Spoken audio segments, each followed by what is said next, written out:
Para quem ainda tem dúvida sobre se o budismo é filosofia de vida ou religião e de repente, além da filosofia budista, já está começando a praticar a religião, escolhendo uma religião budista, eu tenho aqui 5 pontos principais que eu gostaria que você refletisse sobre o que eu aprendi, inclusive, sobre a prática da religião budista. Seja bem-vindo, seja bem-vinda, esse aqui é o canal Budismo Descomplicado, eu sou o Diego e o objetivo desse canal é sempre trazer o budismo numa forma geral, mas eu particularmente pratico a linhagem do budismo Nichiren, trazer isso de uma forma mais mastigada, mais fácil, mais compreensível para que você possa inclusive aprender, praticar, colocar na sua vida e ser cada vez mais feliz. Esse ponto aqui, esse vídeo aqui, eu falei num outro vídeo, inclusive, sobre coisas que eu aprendi sobre a filosofia budista, né? O que a filosofia budista como um todo, ela já mudou na minha vida.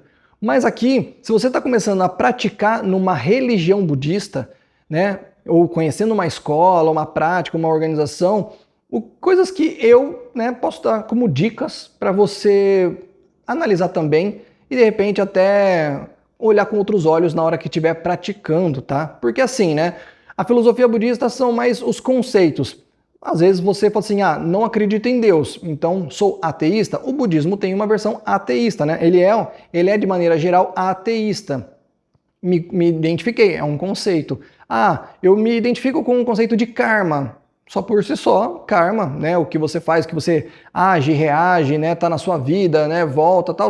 Bacana, lei de causa e efeito, enfim, impermanência. Essas coisas, só de você se identificar, já faz um download ali e você começa a agir diferente, já faz parte da sua vida. Você pode simplesmente ter a filosofia budista na sua vida, mas aí de repente você quer praticar um pouco mais, então você escolhe uma escola budista. E aí realmente eu posso te dizer, o budismo como um todo, ele tem as suas religiões budistas, né? Então cada escola budista, ela tem todo o seu arsenal ali de práticas, de conceitos, o que ela aplica mais sobre o aprendizado com o Buda, Shakyamuni, e aí você vê e se identifica ou não. E dentro disso, né, eu queria trazer algumas dicas do que praticando eu aqui na escola do budismo Nichiren, o que eu posso dizer para vocês que ajuda, né, e que me ajudou, e de repente alguns filtros para vocês também, tá bom? Primeiro ponto, em relação à fé, tá?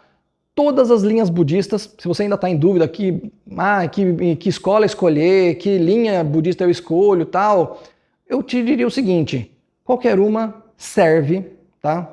De uma forma inicial, tá? Todas as linhas budistas, elas servem se você estiver buscando realmente aprender e praticar o Dharma. O que é isso, Diego? O Dharma é a lei budista, né? É a lei do universo, é compreender todo o ensinamento, o fundamento, o propósito do Buda. Tá? Então, Dharma é essa imensidão de compreensão dos conceitos, da aplicabilidade, dessa sinergia com o universo, isso na sua vida, né? Da amplitude mística no universo, né? Que a gente enxerga pela visão budista. Então, assim, independente de qual escola você começar a praticar, todas elas valem a pena se você estiver buscando o Dharma, aprender tudo isso, porque em todas as escolas budistas, elas devem, né, elas precisam estar ensinando o Dharma, os conceitos, né, de uma forma geral, e aí, logicamente, cada uma vai mostrando as suas práticas. E aí você pode se identificar ou não, pode ser coerente para você ou não, e aí você vai escolhendo entre uma e outra. E aí, né, tem gente aqui que muita gente é mais de uma escola aqui ou de outra, então a gente pode até me julgar, nossa, Diego, falando isso, né, abrindo, não protegendo a sua própria escola. Na verdade é o que eu estou querendo dizer, se a pessoa está no começo, qual o problema, né? E todas as escolas budistas, elas falam sobre algum ponto que se identificou ali, né, que quis priorizar sobre o ensinamento do Buda, Shakyamuni. Ele ensinou por mais de 40 anos, desde que ele atingiu a iluminação até quando ele faleceu.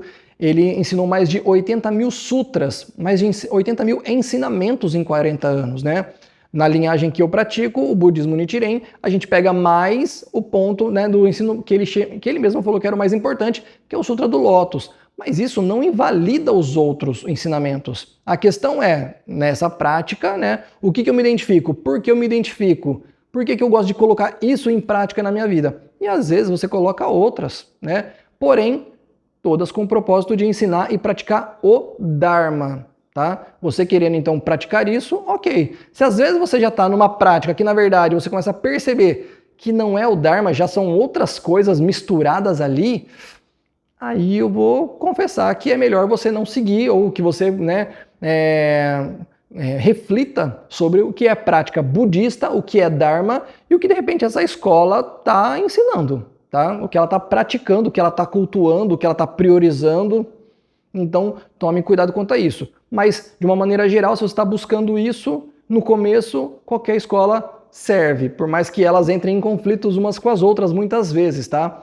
Porque todas, a princípio, estão ensinando o Dharma, e aí depois que você está se aprofundando mesmo na prática, é que você vai ver as diferenças de prática de escola para escola, tá bom?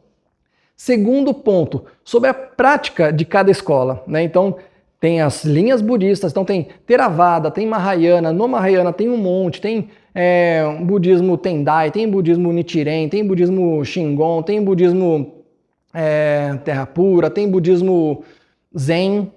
E mesmo assim, dentro de cada uma delas ainda existem várias ramificações. No budismo Nichiren, que é o que eu pratico, tem a Soka Gakkai, tem a escola tradicional Nichiren Shu, tem a escola tradicional Nichiren Shoshu, tem a Homon Butsuru Shu, tem várias outras que eu nem me lembro aqui, existem várias. E todas elas derivam do budismo Nichiren, por exemplo, tá? Assim como no Zen tem o Soto Zen, tem outras lá que eu também nem sei todas. No budismo tibetano, né, o Vajrayana, tem um monte também de outras linhas ali.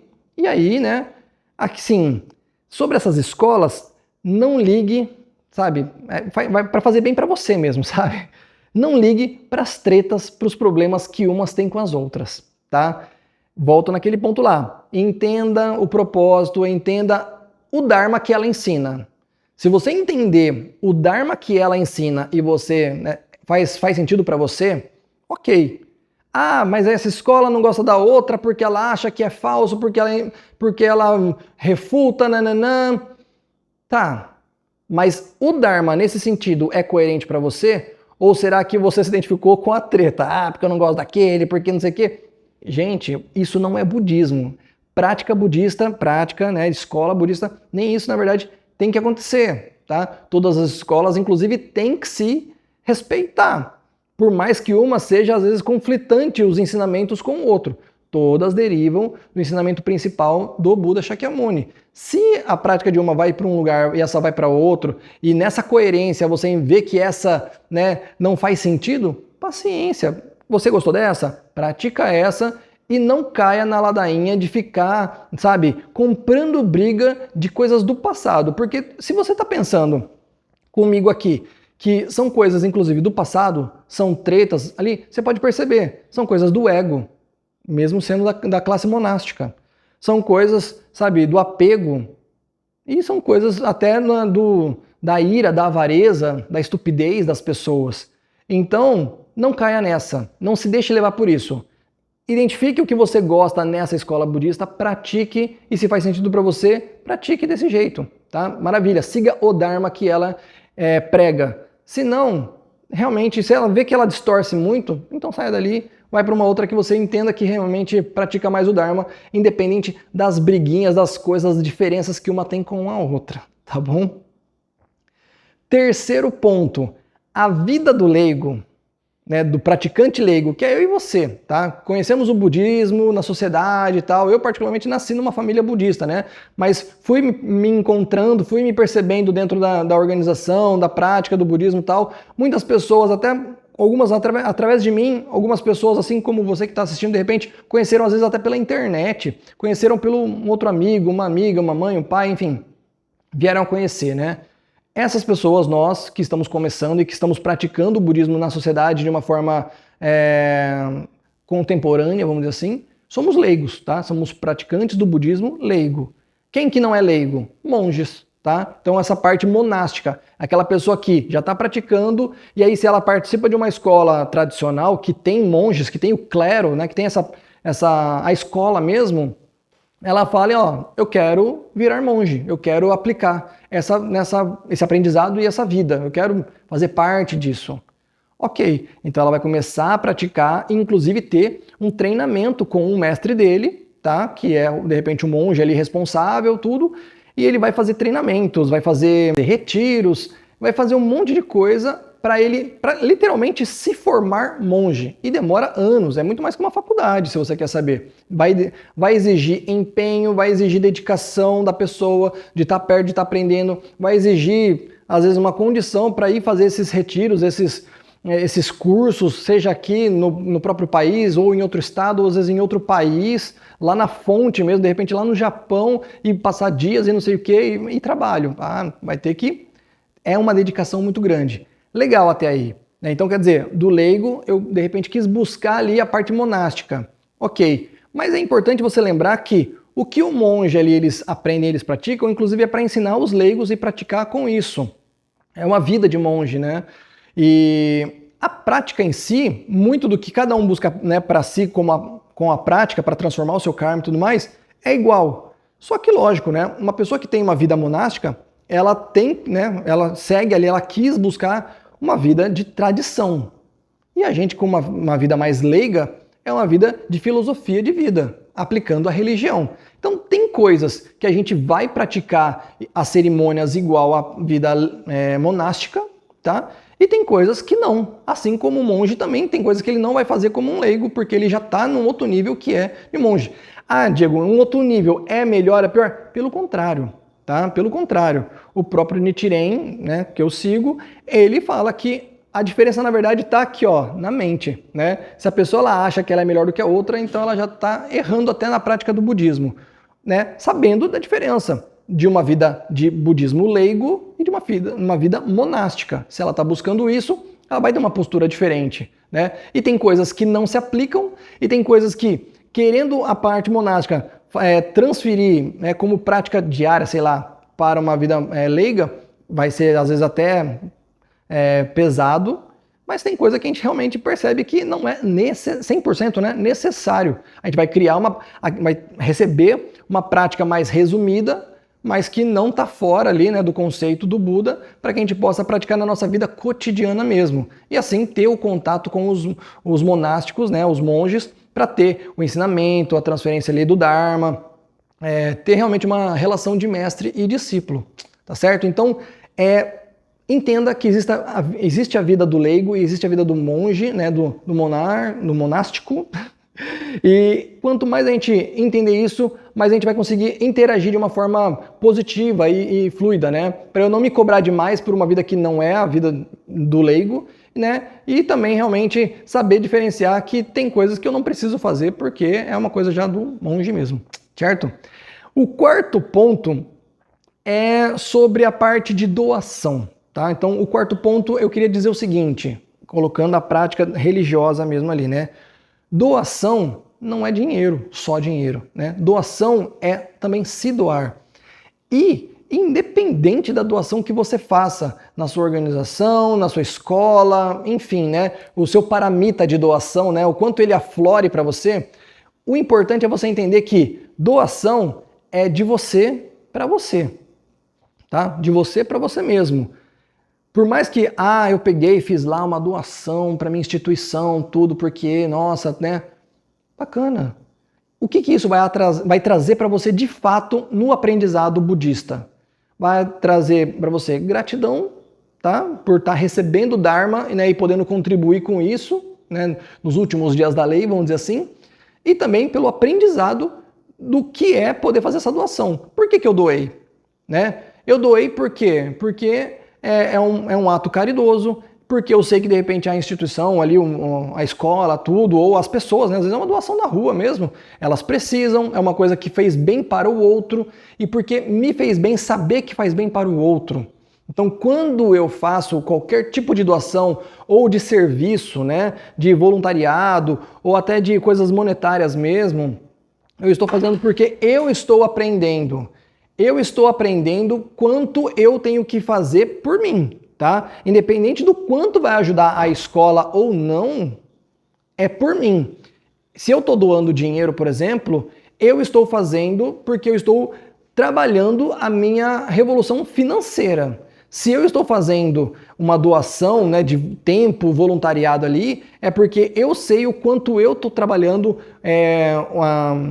a minha caridade, a minha compaixão e sabendo que aquilo realmente vai ser útil para os outros ou ali e tal, tá? Então, quanto mais eu entender que essa doação, ela é de gratidão, é um aprendizado de gratidão e de aprendizado mesmo de qualidades, de virtudes, paramitas, mais aquilo vai estar me ajudando. Porque senão vai ser totalmente contrário, tá? O que é o contrário? É eu saber que, na verdade, eu vou estar sendo hipócrita, né? Porque eu estou fazendo, mas de repente meu sentimento não está mudando.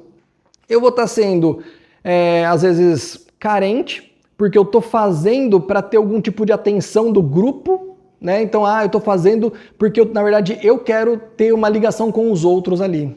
Percebe? Ou pior, né? Você está, de repente, sendo arrogante. Não, porque eu fiz não sei quanto de doação, porque eu que me doei 20 mil horas para não sei o quê, porque toda vez eu tô lá e que... Isso muda o quê? Não mudou nada porque o seu sentimento não mudou. Então, quanto mais você realmente fizer uma doação, você não precisa de palco.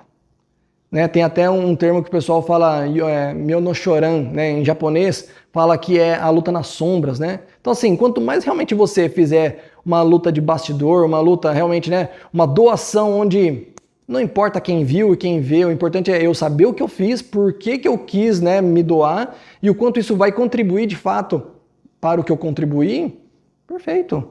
Tá? É isso, não preciso mostrar para ninguém, não preciso falar, não preciso prestar contas em formas gerais, tá? Eu fiz porque eu quis fazer, eu sei o quanto isso mexeu comigo. E aí, beleza. Se eu também não posso, não tem que ficar me cobrando. Porque às vezes tem umas campanhas aí que falam, não, porque vai, porque vamos se doar. Calma, se eu não posso hoje, eu tenho que saber que eu não posso hoje. Se eu vou tirar de uma coisa que é mais importante, vou tirar de uma conta para fazer uma doação aqui, na verdade você está criando sofrimento, né? Porque vai criar uma ansiedade, como que eu vou depois dar conta disso? Não, porque vai vir em dobro, porque... Calma, na verdade eu estou trabalhando ali a minha condição financeira, tal, e quando eu fizer isso com prazer, aí vai ser fantástico. Mas se eu fizer com medo, com dúvida, com expectativa de milagres, né, retornos, cuidado, tá? Porque às vezes pode trazer mais sofrimento aí para você e para outros que de repente pode estar envolvido com isso. Né? Pessoas queridas, pessoas familiares e tudo, ok? Então toma muito cuidado. Toda doação é pelo Dharma, tá? É por você, não é pelos outros e pelos rótulos e por tudo mais, tá certo? E por último, o quinto ponto é sobre o rótulo, né? Sobre esse negócio de você fazer por querer se mostrar. Então quer dizer, toma muito cuidado, porque o rótulo, eu sou budista, tá bom, e... O que isso muda na vida dos outros? O que isso muda para você? Então, você quis, né, raspar a cabeça, quis colocar um roupão, quis falar, não, porque eu pratico os mantras e não sei o que, eu faço, lá. E budista não é isso. Budismo também não é isso. A prática da religião budista, na verdade, é o contrário. É você agir, é ser. Então, quanto mais você mais as pessoas vão perceber. E mesmo que elas não percebam, elas notam, elas veem a sua postura diferente, elas respeitam. E se por acaso, em algum momento, vir a saber, até por você, né, mas que seja realmente conveniente na hora lá você falar, e, né, às vezes até para mostrar para ela, olha, a prática budista e tal, aí vai fazer sentido para a pessoa.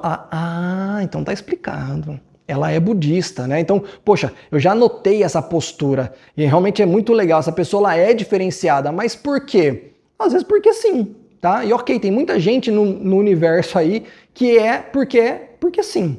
Mas você sendo budista, pelo menos ela entende uma fonte, né? Poxa, porque o budismo ensina isso? Porque Buda, né? A filosofia budista, as práticas, elas dão isso. E, poxa, coerente. De repente, surge a curiosidade na pessoa e ela também quer entender, ela também quer aquilo para poder somar na vida dela. Às vezes ela não sabe por onde procurar isso. Mas, né, de repente, para ela faz sentido, poxa, eu também quero. E aí você começa a ensinar para ela a prática budista, a filosofia budista, tá? Mas se você simplesmente fala assim, não, porque eu sou budista, porque é o budismo, e de repente você não é coerente em postura e ações, tem gente que fala assim, nossa, aquilo ali é budista? Essa pessoa é budista? Isso é budismo? Aí a coisa fica complicada, né? Eu mesmo sempre digo aqui nas lives que a gente faz aqui toda quinta-feira às 8 horas da noite, né? Se você está fazendo a prática, as pessoas notam, tá? E se você está fazendo, elas você está sendo a referência de Buda para elas, a referência de budismo. Tem gente que nunca ouviu o que é budismo. E de repente, quando ela vê você, ela fala, nossa, isso é budismo? E aí eu te pergunto, né? Que Buda ela está vendo em você no dia a dia? Que Buda você tem sido no dia a dia? Porque as pessoas têm visto Buda em você. É o Buda esquentadinho? É o Buda pavio curto? É o Buda generoso? É o Buda compreensivo? É o Buda resiliente? O Buda feliz? Se elas veem isso como uma coisa natural em você, bacana. Se não, só está vendo na sua palavra, porque eu sou budista, porque o budismo, mas você mesmo não está mostrando a prática, então sinto muito, tá bom? Essas são 5 coisas que realmente eu aprendi, né, e que refleti aqui, quis trazer para vocês. E se você está aprendendo e concorda, né, já está fazendo sentido para você também, comenta aqui, né? Se por acaso você ainda está aprendendo, de repente já vira um filtro, né, para você ir aplicando no dia a dia, quando você for cada vez mais se aproximando da prática budista, né, das práticas mesmo religiosas, tá certo? E se você gostou mesmo, dá um like, aperta o compartilhar, manda aí pra galera no WhatsApp. E se você ainda não é inscrito no canal, se inscreva, coloca o sininho aqui, porque toda quinta-feira tem live às 8 horas da noite, às 20 horas. E sempre que sair algum vídeo como esse aqui, vai chegar uma notificação para você, tá certo? Muito obrigado, a minha parte é só e tchau, tchau!